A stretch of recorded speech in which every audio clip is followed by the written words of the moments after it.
Hola, buenas noches. Les damos la bienvenida a esta plática. Hoy vamos a hablar acerca de tuberculosis pulmonar. El equipo está integrado por Dafne, Diana, Fátima, Karen y su servidora Vianey. Cualquier duda que tengan pueden alzar la mano y con gusto nosotros se las contestamos.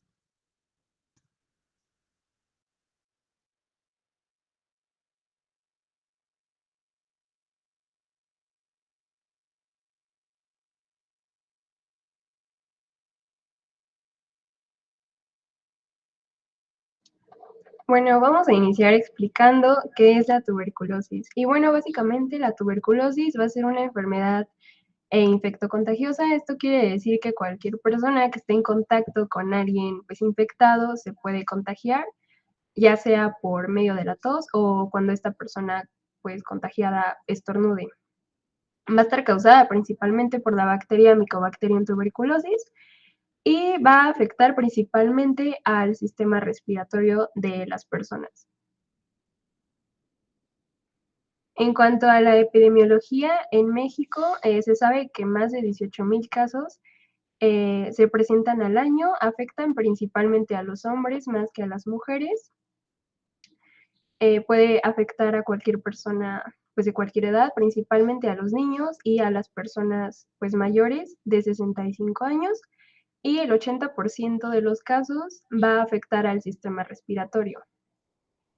También se sabe que las personas que padecen de VIH o SIDA y de diabetes mellitus van a tener pues como una mayor probabilidad de adquirir esta enfermedad. También se sabe que ocurren 2,000 muertes al año aproximadamente, y las entidades aquí en México que van a presentar el mayor número de casos van a ser Baja California, Guerrero, Tamaulipas, Chiapas y Veracruz.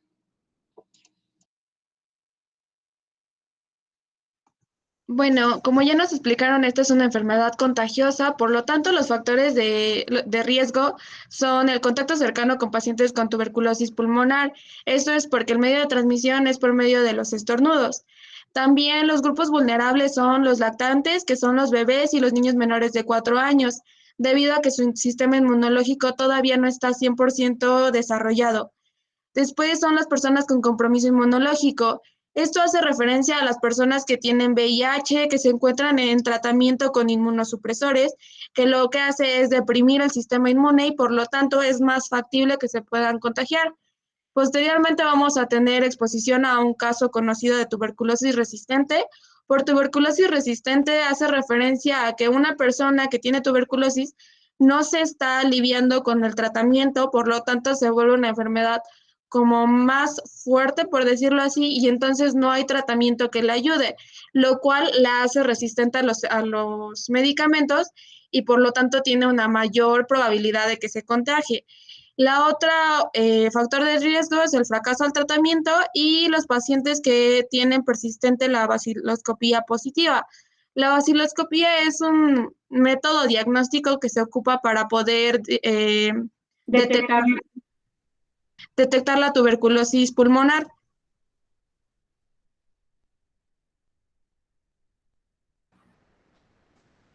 Ok, y ahora con referente a cómo podemos identificar si tenemos a lo mejor ya esta enfermedad desarrollada, pues tenemos a los síntomas que se manifiestan en la misma. La realidad es que al principio de la enfermedad suelen ser bastante difusos, entonces los pacientes no manifiestan alguna característica en específica, por lo que se dice que son asintomáticos. Cuando la enfermedad ya es un poco más avanzada, es cuando ya se empiezan a presentar estos síntomas o cuando más bien podemos empezar a sospechar que se trata de este tipo de enfermedad. Cabe recalcar que tenemos que identificar bien si la persona tiene factores de riesgo o a lo mejor otro tipo de enfermedad asociada, porque de esto va a depender que a lo mejor los síntomas sean un poco más exagerados, ¿no? Aquí la enfermedad se puede presentar tanto en niños como en adultos y las manifestaciones son similares, ¿no? Aquí el principal factor que nos llama la atención pues es la presencia de una tos crónica que persiste durante más de 2 semanas. Al inicio es una tos seca que no produce ningún tipo de mucosidad, pero con el tiempo se va haciendo productiva. Hay algunos casos muy específicos, que de hecho son la minoría, en las que esta tos puede llegar a presentarse con sangre. A esto se le conoce como hemoptisis. Sin embargo, no es la regla. Algunas veces, cuando se vuelve productiva, es decir, que tiene moco, esta sustancia puede tener otras variaciones en el color, ¿no? Algunas veces hasta verde se puede llegar a ver. Sin embargo, lo que nos guía a la sospecha de tuberculosis, pues es que la tos sea crónica, ¿no? Otra característica importante pues es la presencia de la fiebre. Su característica aquí es que es de predominio por las tardes o cuando ya vamos a dormirnos. No se presenta en las mañanas ni a mediodía, sino por las noches. Y esto es una guía bastante buena. También algo que llama bastante la atención y que se considera también como un signo de gravedad es que estas personas comienzan a perder peso de manera inexplicable y no hay no se encuentra un factor secundario, porque la persona no está haciendo dieta, no está haciendo ejercicio, sino que simplemente se da cuenta que de repente la ropa le queda más grande y no tiene una explicación o algo que él haya hecho para que esto sucediera.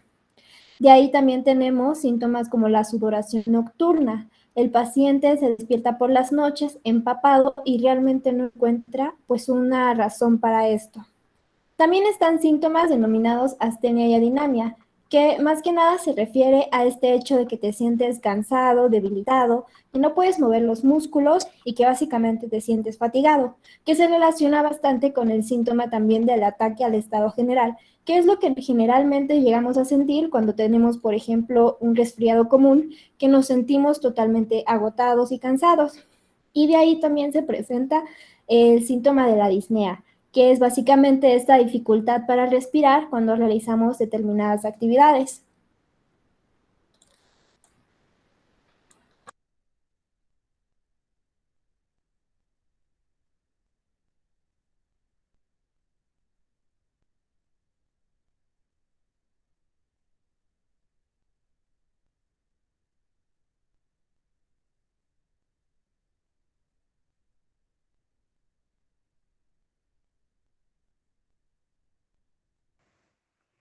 Y bueno, en cuanto al diagnóstico, nosotros vamos a ver cómo se diagnostica esta enfermedad.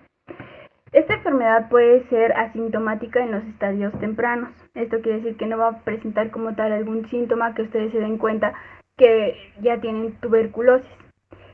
Sin embargo, cuando presentan ya los síntomas o algo así, pueden ir con el médico y desde ahí, o sea, puede ser un diagnóstico clínico a la exploración física. Desde que ustedes llegan con el médico, él les puede como decir que probablemente tengan tuberculosis. También pueden hacer algunas otras pruebas para hacer bueno, se les llamaría pruebas confirmatorias del diagnóstico y estas se van a basar en la primera prueba importante, que es la prueba de la tuberculina. En esta, como se ve en la imagen, en donde le están como que inyectando un liquidito, ahí podemos observar que le están inoculando tal vez una parte, bueno, le están inoculando una proteína relacionada a esta bacteria, a la bacteria causante de la tuberculosis, y ahí si aquí crea una reacción, se expande ahí en donde se está inoculando, quiere decir que este antígeno está reaccionando. Entonces ahí podríamos decir que esa es una prueba confirmatoria. También podemos encontrar algunas otras pruebas como la baciloscopía del esputo. El esputo es la secreción que sacamos al toser. Cuando se hace esta prueba se manda al laboratorio y bajo un microscopio se observa si hay bacilos de la tuberculosis y pues si hay, obviamente, que sería confirmatorio de tuberculosis. Además de estas, obviamente y muy probablemente les mandarían a hacer una radiografía de tórax en donde se estarían buscando signos específicos de la tuberculosis y ahí sería el diagnóstico confirmatorio de igual forma.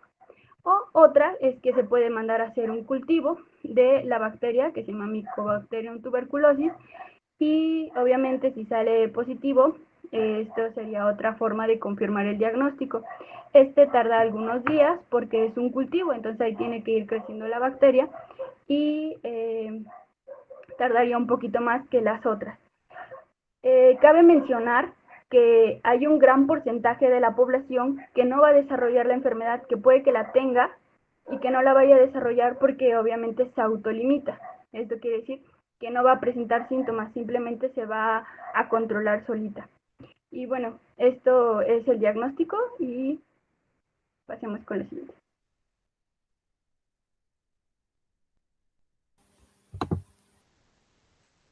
En cuanto al tratamiento, hay que mencionar que el tratamiento va a ser gratuito.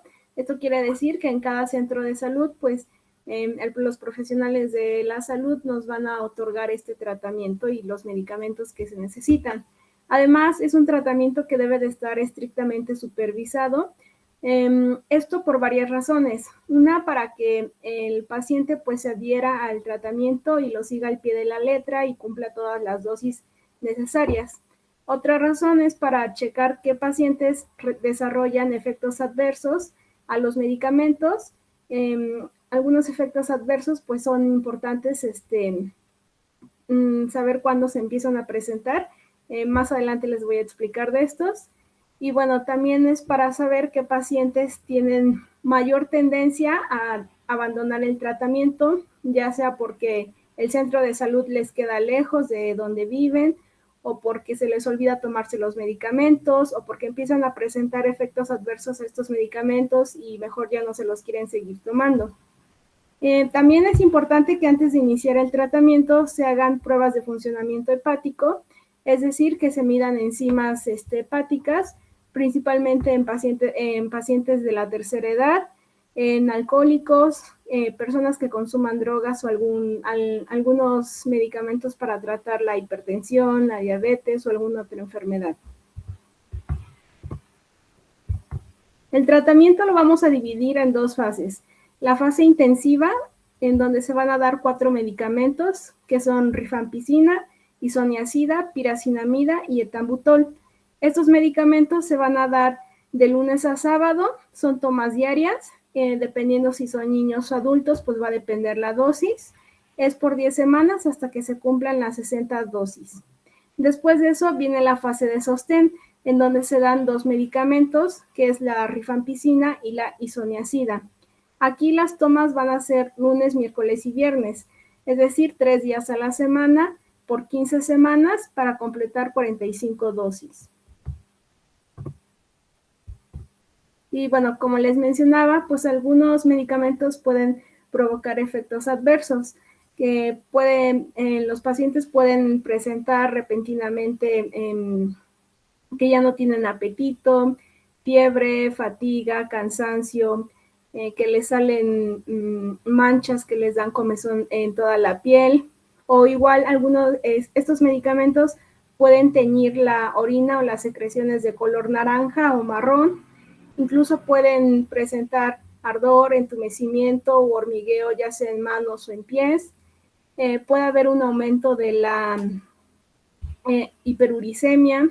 Igualmente puede haber cambios en la visión, pueden perder repentinamente la visión y ya después en el día o en la noche vuelven a tener la visión normal, o pueden presentar cambios, mareos, cambios en la audición, puede que de repente ya no escuchen algunos sonidos y después ya están normales.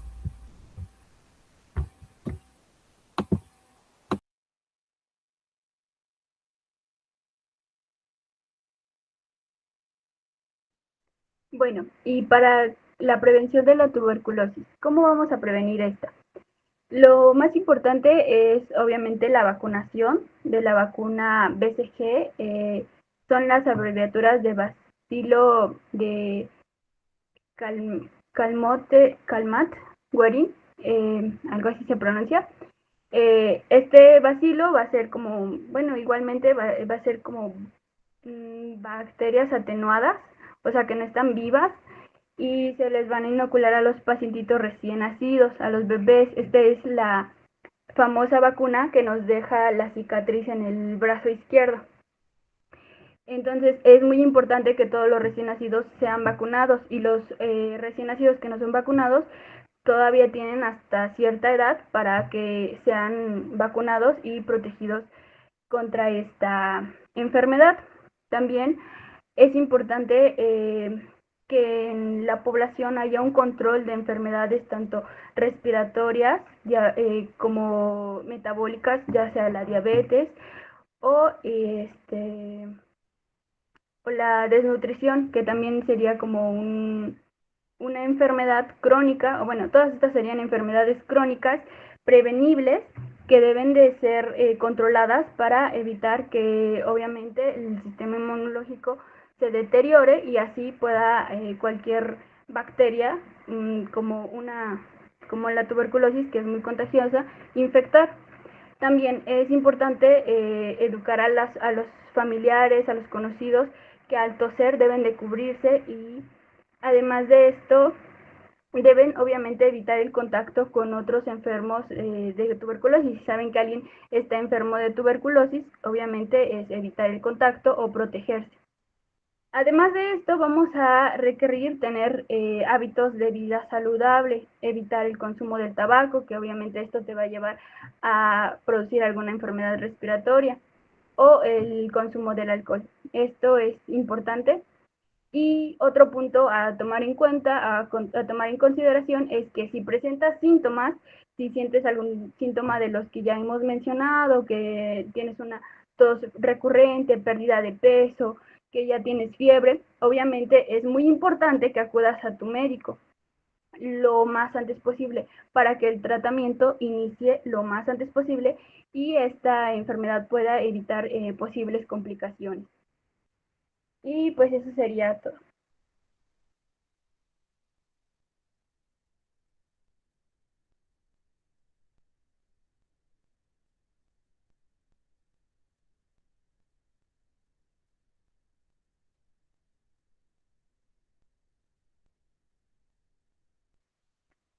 ¿Alguien tiene alguna duda, alguna pregunta?